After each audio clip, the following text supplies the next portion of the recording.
김한중 교수의 상담의 이론과 실제 7차 시 6번 질문.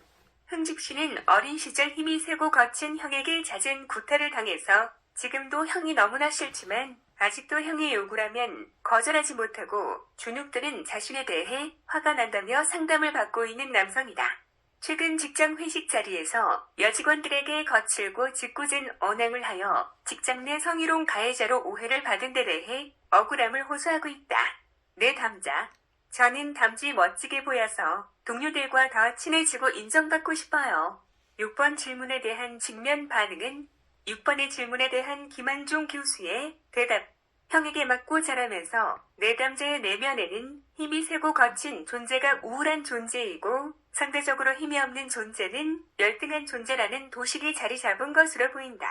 이러한 내담자의 무기력한 자신에 대한 열등감이 약자 앞에서 거친 남성의 모습, 형의 모습으로 행동하게끔 만들고 있으므로 이에 대한 직면이 필요하다. 형이 난폭하게 대할 때 너무 싫었다고 말한 흥직 씨가 여성 동료들에게 멋있게 보이고 싶어서 난폭하게 행동했다는 게 이상하네요. 혹시 형처럼 행동해야만 남자답다고 생각하고 있나요? 7번 질문. 대인관계의 어려움을 호소하며 내방한 여대생 미선 씨는 종종 자기 주변 사람들의 기분을 상하게 하는 말과 행동을 하여 그들을 당황하게 만들곤 한다. 그리고 그런 행동에 대해 상대방이 유감을 표현하면 오히려 그들에게 화를 내거나 원망하곤 한다. 내 담자.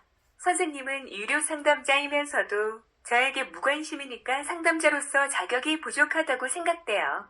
7번 질문에 대한 직면 반응은 7번의 질문에 대한 김한중 교수의 대답. 주변 사람들에게 관심과 애정을 받기 위해 공격적인 언행을 하여 그들을 자극하는 내담자의 부적응적인 관계 방식에 대한 직면이 필요하다. 미선 씨의 말이 나를 당황스럽고 섭섭하게 하네요. 나의 이런 감정이 미선 씨에게 어떤 도움이 될까요? 8번 질문. 학교의 정해진 규칙에 대해 한 학생이 상담 교사에게 불평하고 있다. 내 담자. 저는 한 사람의 개성 있는 인간으로서의 삶을 살고 싶은데 이렇게 엄격한 규칙에 얽매여 살아야 한다는 게 너무 답답합니다. 우리의 자유를 빼앗아가는 이런 규칙은 더 없애야 한다고 생각합니다.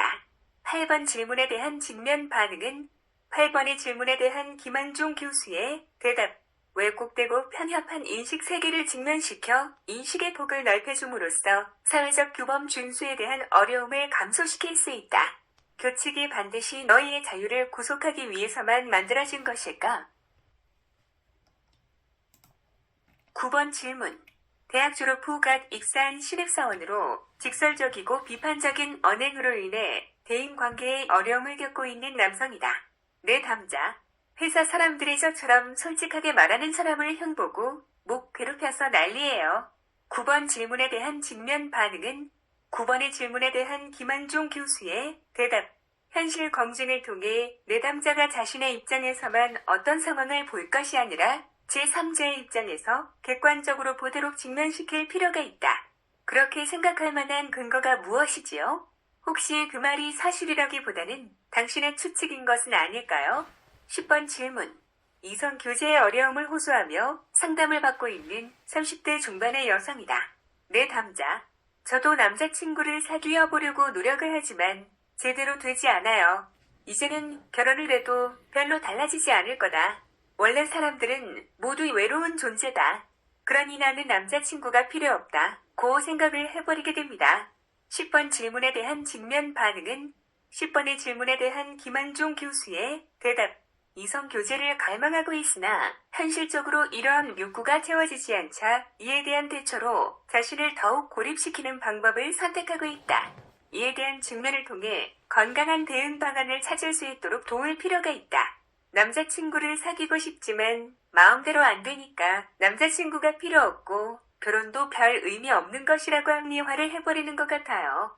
이상으로 김한중 교수의 상담의 이론과 실제 7차 수업 중 질문과 답을 모두 마치겠습니다.